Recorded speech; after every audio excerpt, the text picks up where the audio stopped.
Hamas ബന്ദികളെ പുറം ലോകം കാണിക്കാത്തത് അവരുടെ ലൈംഗിക പേക്കൂത്തുകൾക്ക് ഉപയോഗിക്കാനോ ആണ് എന്ന് തന്നെയാണ് ഈ ആഴ്ച അവതരിപ്പിക്കപ്പെടുന്ന ഒരു റിപ്പോർട്ടിലെ പുറത്തുവരുന്ന വിവരങ്ങൾ.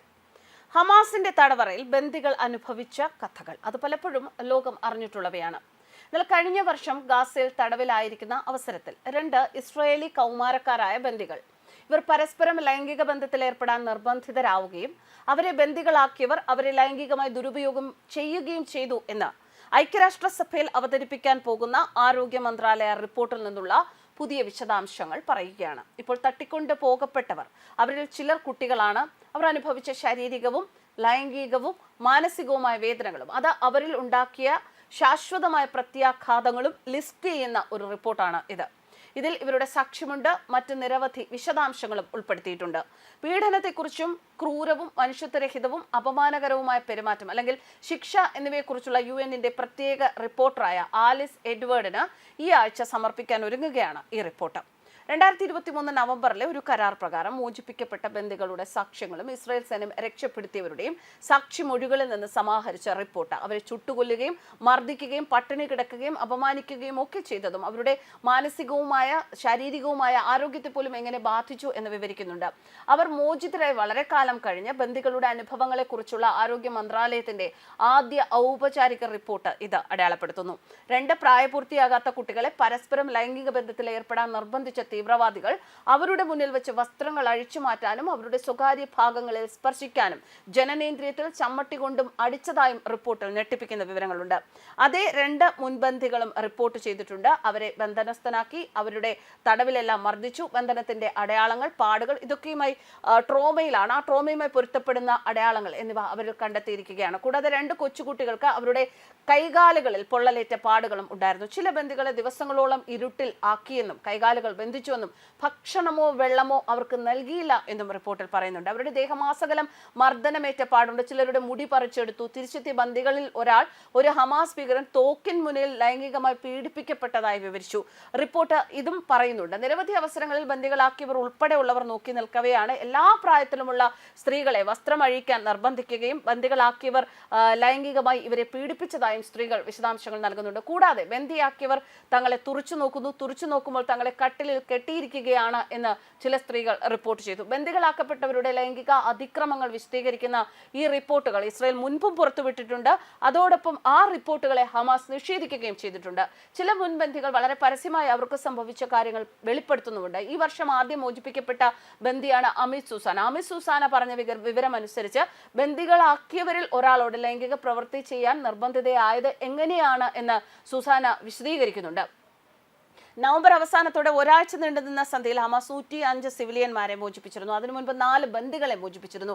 8 ബന്ദികളെ ജീവനോടെ സൈന്യം രക്ഷപ്പെടുത്തിയിരുന്നു. ബന്ദികളാക്കിയ 38 പേരുടെ മൃതദേഹങ്ങൾ കണ്ടെടുത്തിരുന്നു. ബന്ദികളാക്കിയവരിൽ നിന്ന് രക്ഷപ്പെടാൻ ശ്രമിച്ച ഇസ്രായേൽ സൈന്യം തെറ്റായി കൊല്ലപ്പെട്ട 3 പേർ ഉൾപ്പെടെ തടവിലാക്കപ്പെട്ടിരുന്ന മറ്റു കുടുംബാംഗങ്ങളിൽ നിന്ന് തങ്ങളെ മനഃപൂർവ്വം വേർപെടുത്തിയതായി അധികാരികളുമായി ബന്ധപ്പെട്ട ബന്ദികൾ പറയുന്നു. ഒരു സാഹചര്യത്തിൽ ഒരു സ്ത്രീയെ പൂർണ്ണമായും ഒറ്റപ്പെടുത്തുകയും ഇരുട്ടിൽ ബന്ധിക്കുകയും വളരെ കുറച്ച് വെള്ളവും ഭക്ഷണവും നൽകുകയും പരിക്കുകൾക്ക് ചികിത്സ നൽകാതിരിക്കുകയും ചെയ്തതായും ചിലർ പറയുന്നുണ്ട്.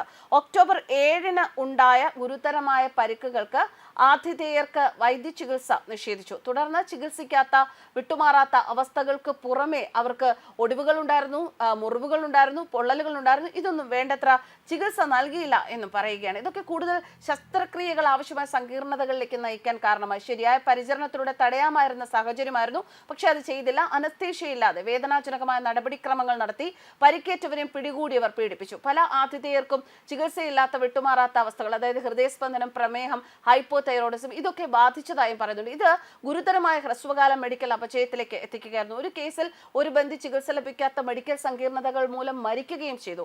ഒക്ടോബർ 7-ന് നടന്ന അതിക്രമങ്ങളുടെ വീഡിയോ കാണാൻ കുട്ടികൾ ഉൾപ്പെടെ ബന്ദികളാക്കിയവർ നിർബന്ധിതരായ സാഹചര്യവും ഉണ്ടായിരുന്നു. ആക്രമണത്തിൽ പങ്കെടുത്ത പല ഭീകരരും അതിക്രൂരമായ ക്രൂരതകൾ ഉൾപ്പെടെ ഇത് ചിത്രീകരിച്ചു. അതേസമയം പുരുഷന്മാർ നിരന്തരമായ പട്ടിണി മർദ്ദനം, ഗാൽവനൈസ്ഡ് ഇരുമ്പ്, മുടിവലിക്കൽ, പരിമിതമായ അളവിലുള്ള ഭക്ഷണവും വെള്ളവും ഉള്ള അടച്ചിട്ട മുറികളിൽ തടവ്, കൈകാലുകൾ ബന്ധിച്ച് ഒറ്റപ്പെടൽ ഉൾപ്പെടെയുള്ള കഠിനമായ ശാരീരിക പീഡനങ്ങളും സഹിച്ചു. അവരെ കുളിക്കാനോ അല്ലെങ്കിൽ അവരുടെ പ്രാഥമിക ആവശ്യങ്ങൾ നിർവഹിക്കാനോ വരെ നിഷേധിക്കുകയായിരുന്നു എന്നാണ് ചില ബന്ദികൾ വിശദീകരിക്കുന്നത്. ഇതൊക്കെ അവരുടെ മനോവീര്യം തകർക്കാനും അവരെ നിയന്ത്രിക്കുന്നത് എളുപ്പമാക്കാനുമാണ് ബന്ദിയാക്കപ്പെട്ടത് എന്നും റിപ്പോർട്ടിൽ പറയുന്നുണ്ട്. അവരുടെ തടവിലായ സമയം അവർ കഠിനമായ മനോ ആഘാതത്താൽ വേദനിക്കുകയായിരുന്നു എന്നും പറയുന്നു. അത് തന്നെയുമല്ല, കുടുംബവുമായി വേർപിരിഞ്ഞു നിൽക്കുന്നു, ഏകപക്ഷീയവും ഇടയ്ക്കിടെയുള്ള പ്രശ്നങ്ങളും ഉണ്ടാകുന്നു, ആക്രമണങ്ങൾക്ക് വിധേയരാകുന്നു. ഇതെല്ലാം അവരെ കൊല്ലുന്നതിന് തുല്യമായിരുന്നു എന്നാണ് പറയുന്നത്. അവരുടെ ആ നിസ്സഹായതയുടെയും നിരാശയുടെയും ബോധം കൂടുതൽ ആഴത്തിലെ. പലപ്പോഴും തടങ്കലിൽ ബന്ദികൾ ശുചിത്വം ശരിയായ രീതിയിൽ ഉണ്ടായിരുന്നില്ല, ആവശ്യത്തിന് മരുന്ന് കിട്ടുന്നുണ്ടായിരുന്നില്ല, പട്ടിണി അനുഭവിക്കേണ്ടി വന്നു, ലൈംഗിക ദുരുപയോഗം അനുഭവിക്കേണ്ടി വന്നു. അങ്ങനെ ഒരുപാട് പ്രശ്നങ്ങളാണ് അവർ അവിടെ വിധേയരായത്. റിപ്പോർട്ട് അനുസരിച്ച് തിരിച്ചെത്തിയ ബന്ദികളിൽ പകുതിയോളം പേർ തങ്ങളുടെ തടവിൽ ബോധപൂർവ്വം പട്ടിണി കിടന്നതായും വിവരിച്ചു. മോശം ഭക്ഷണക്രമം നൽകി, പലപ്പോഴും വിശപ്പ് അവർക്ക് താങ്ങാനാകുമായിരുന്നില്ല. അപര്യാപ്തമായ പോഷകാഹാരത്തിന് പുറമെ ഇരുണ്ട സ്ഥലങ്ങളിൽ അവരെ കിടത്തുകയും വിറ്റാമിൻ ഡിയുടെ കുറവുണ്ടാക്കാനുള്ള സാധ്യത വർദ്ധിപ്പിക്കുകയും ചെയ്തു.